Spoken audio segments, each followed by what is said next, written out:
Hi guys, it's ASBYT and today we're talking about two of the most popular smartphones around right now. The Samsung Galaxy Note 10 Plus and the iPhone 11 Pro Max. Two amazing phones that I've had the luxury of using since launch. And due to the prolonged use of both of these devices, I feel I can give an educated review for you, the good points, things that could be improved, and who are each of these devices really actually for. So without further ado, let's get straight to it.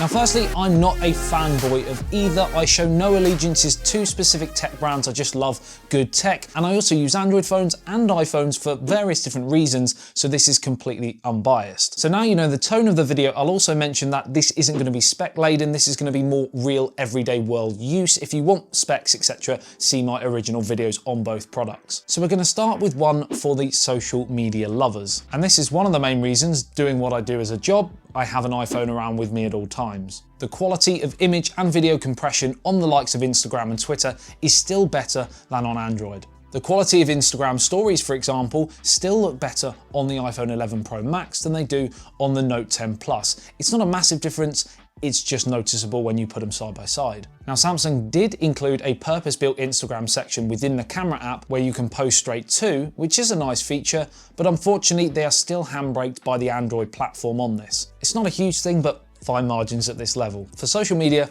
iPhone takes the win. Next up is media consumption and gaming, and there is no contest in this department for me. And we're not talking SoCs either. The A13 Bionic in the iPhone and the Exynos 9825 in the Note 10 Plus, or the Snapdragon 855 in the alternative variant, are all brilliant and comfortably breeze not only day-to-day tasks, but also hardcore gaming sessions as well, without stuttering or lag. I'm more talking about user experience due to those respective two displays. The iPhone 11 Pro Max has a brilliant display. It's made by Samsung for a start. With its True Tone, it supports HDR and is certainly bright enough in sunny settings outside. But with those bezels and that notch, which unfortunately does cut into certain bits of content, it almost gifts the win to the Note 10 Plus in this department. With its sloping curved design and almost being edge to edge with just a little camera cutout means it's impossible not to become deeply immersed in gaming sessions or that movie you've been desperate to watch. The display, in my opinion, is still the best available to buy in early 2020,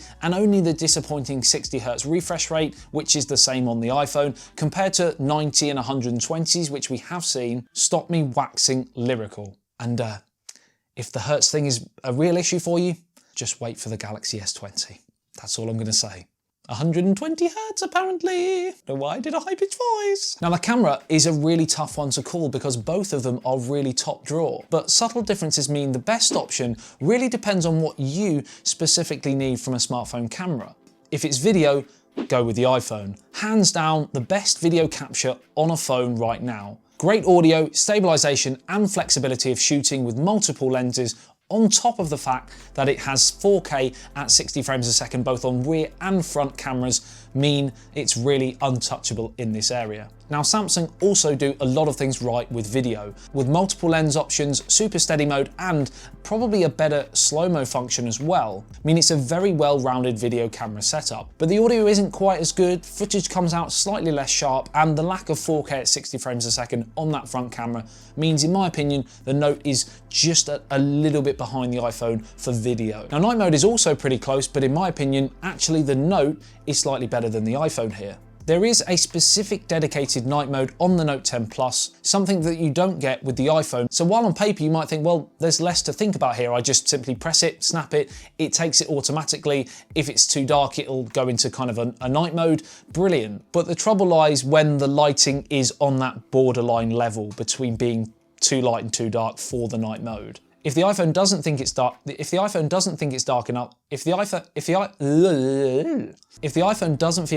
it won't auto go into the longer exposure mode, and then you end up getting photos that, in my opinion, come out looking too dark. Case in point, I was on a flight back from Barcelona at the weekend and I was taking shots of take off during nighttime. I took shots with both the iPhone and the Note, and in my opinion, the Note photos came out looking a lot better because the iPhone didn't go into night mode. It sensed there was too much light within the cabin, too dark. The Note photos came out looking better with that dedicated night mode because it allowed for that longer exposure, it took in more light, and the actual images out of the window of the Barcelona city below, it was better exposed and just a better all-round photo. Now it is possible to kind of force night mode on the iPhone 11 Pro Max by swiping up from the middle when you are in photo mode, but it's certainly not obvious and user-friendly, and the average consumer probably doesn't even know it exists. Also, a major negative is the fact that you can't use night mode on the wide-angle lens, which is a real bummer, especially if you are taking lots of cityscape shots. You want to get lots of buildings in the shot, you can't do it. So I personally think having a dedicated night mode is a more user-friendly way of doing it. Equally, if you're more of a point and shoot and not really care too much and just want somebody else to kind of sort it out for you, then the iPhone's probably a better option for you. And just to clarify, you can get great night shots on both. In standard photos, HDR is brilliant on the iPhone.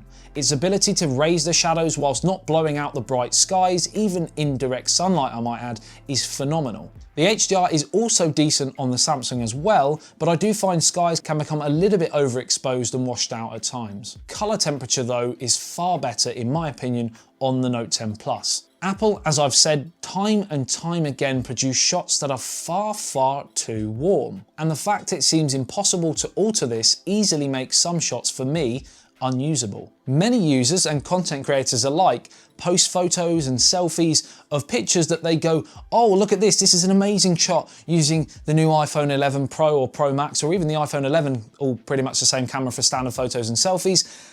And I'm sat there looking at it going, am I missing something here? You look a little bit like a beetroot and hotter than the sun. But again, something like that will come down to personal preference, and some people will say that the Note 10 Plus pictures will look a little bit too cool.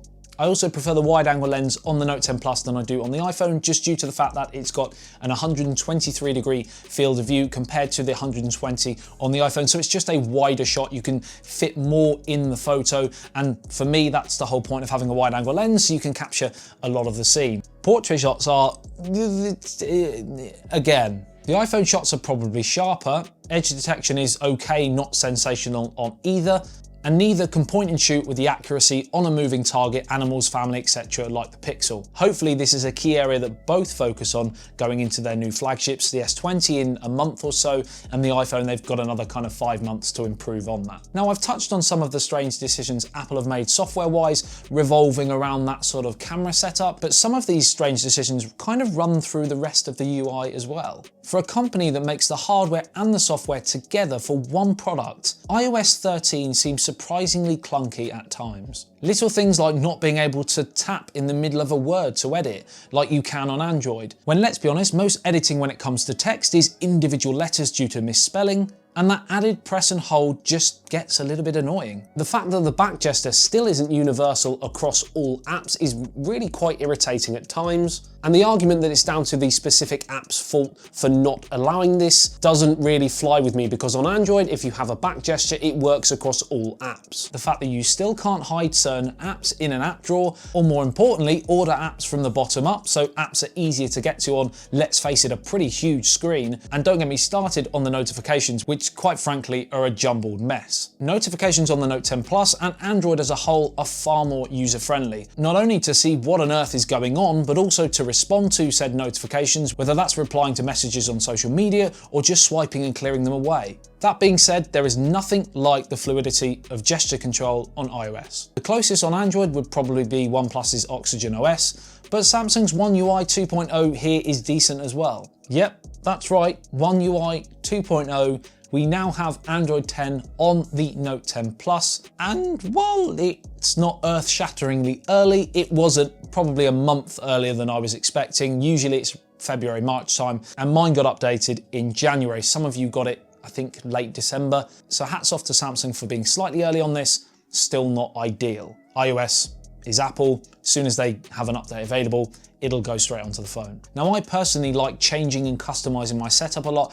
so Android suits this need better for me. However, many people won't be bothered about this and would prefer the simplicity of iOS. Operating system is probably the hardest area to remove bias from because, let's face it, 99% of all people will either like Android or iOS, and they won't really like changing between the two. So to be objective here to help you is almost impossible. There really is no right or wrong answer, unless you're a Windows mobile fan.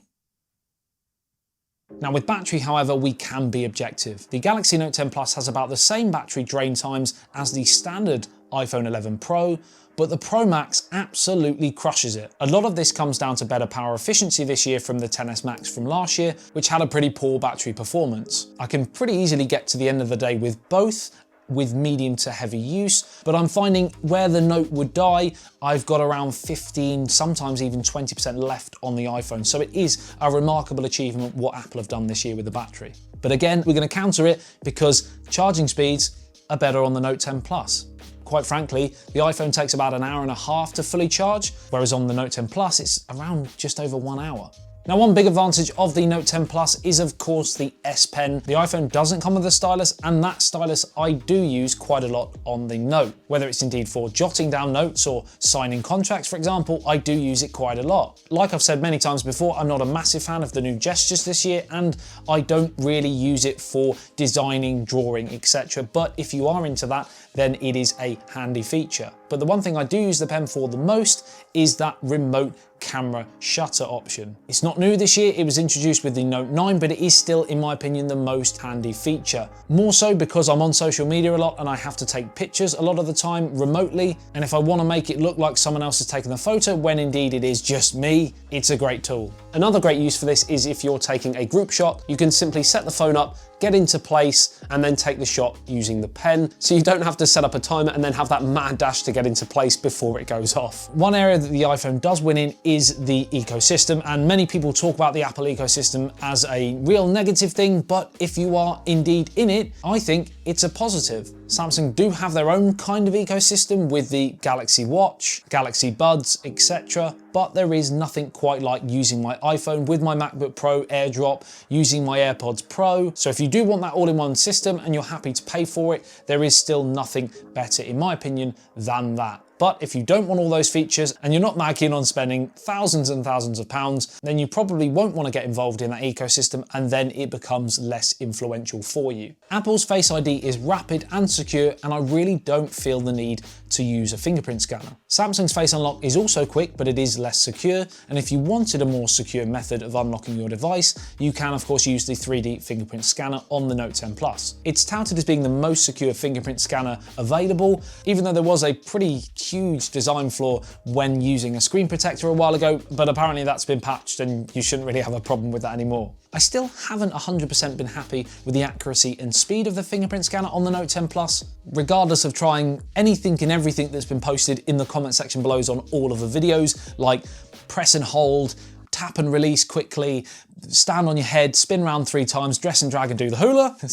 So hopefully with the Galaxy S20, they're able to update it a little bit. And I don't know why I spoke so poshly then. Update it a little bit, like I'm Prince William.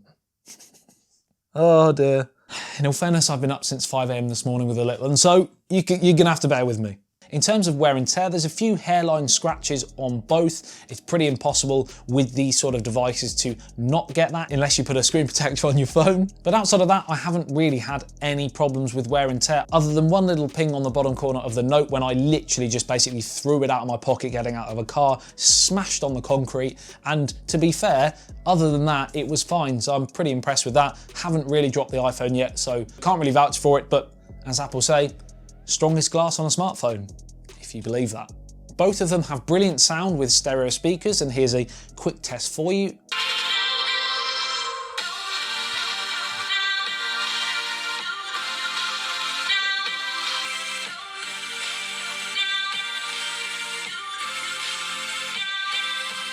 So as I said at the start, I do use both of these devices regularly. I love using both of these devices regularly. There's a few key things that are different. There's also a lot of things that are very similar and great across both. Hopefully the pros and cons that I've outlined in this video will help you make a decision if indeed you're not sure. And whichever one you choose, and do let me know in the comment section below which one you're going to go for or have gone for and why, you will not be disappointed with either. Like and share if you enjoyed the video, subscribe if you love everything tech, breaking news, unboxings, reviews. I'll love you and leave you. I'll see you in the next one. ASBYT, peace out.